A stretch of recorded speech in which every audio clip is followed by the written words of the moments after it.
We all know that wealth refers to the value of everything a person owns, less any debt they owe. But did you know that the 100 richest people in India have more wealth than 2/3 of the population? Of those, the richest 15 have more wealth than half the population of the country. Let's represent the population of India as 100 people, the poorest 90 in red, the richest 10 in green.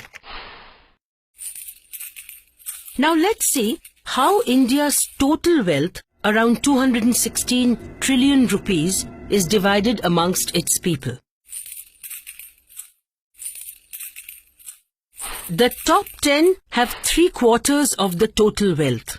The bottom 90 are left with only a quarter. But you know what? This still does not tell the full story, because the bulk of the wealth of the top 10 actually belongs to the top 1. Now, how did this happen?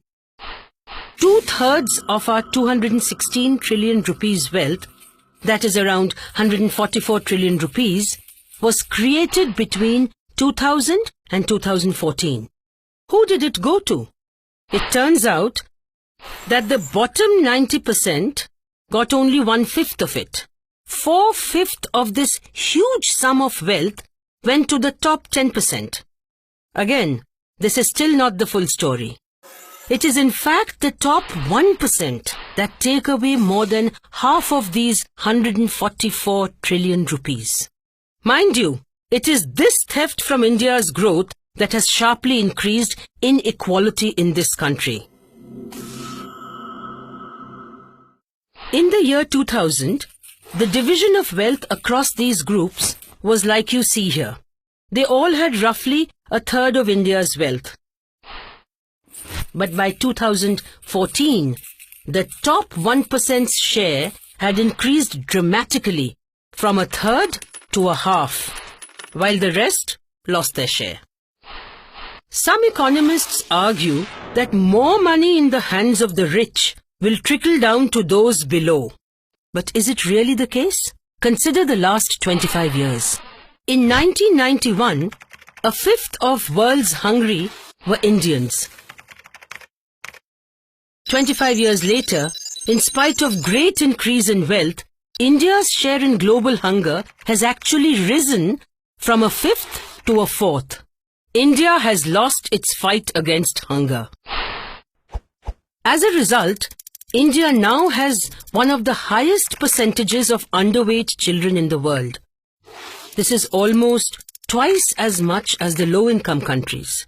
Their per capita income, however, is half that of India. Apart from being underweight, nearly half the children in this age group suffer from stunting, which health experts identify as the key indicator of malnutrition and is irreversible. Illiteracy follows a pattern similar to hunger. In 1991, India had 280 million people unlettered, almost 1/3 of the world's illiterate population. In the last quarter of a century, these numbers have hardly changed. In fact, India's share in global illiteracy has actually risen. This is hardly surprising considering how long an Indian spends in school on average. Compare this to our neighboring countries, for instance Bangladesh. Despite India being economically better off than Bangladesh, our numbers are worse. Incidentally, Bangladesh also outperforms us on healthcare expenditures, spending a greater percentage of their yearly government budget on health. Around 78% of all money spent on healthcare in India is in the private sector. As a result, around 40 million people are forced into poverty every year by incurring debt to pay for treatment and care. Providing universal healthcare throughout India would cost around 320 billion rupees. This may sound like a lot of money, but it's just a small fraction of the 39 trillion rupees of tax revenue foregone by the Indian government from 2006 to 2013, mostly on accounts of tax breaks given to the rich. It comes to about 5 trillion rupees per year. Now let's see what all can be done with 5 trillion rupees a year. Providing universal healthcare in India would cost 0.32 trillion rupees per year.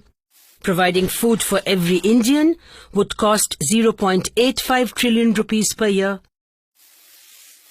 And ensuring elementary schooling to all children under 13 would cost 0.22 trillion rupees a year. When we add up all these numbers, it comes to less than a third of the tax concessions to the corporate sector and the rich. Now can we honestly say that we do not have the money to provide food, healthcare and schooling for every Indian? Not only do we have enough money for all this, but plenty left for other long-term welfare measures.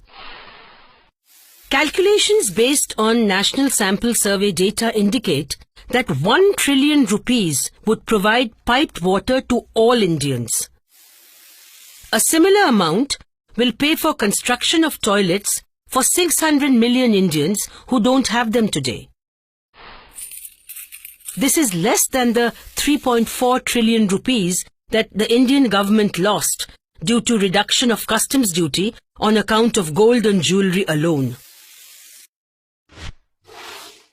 It is time we decide what kind of India we want.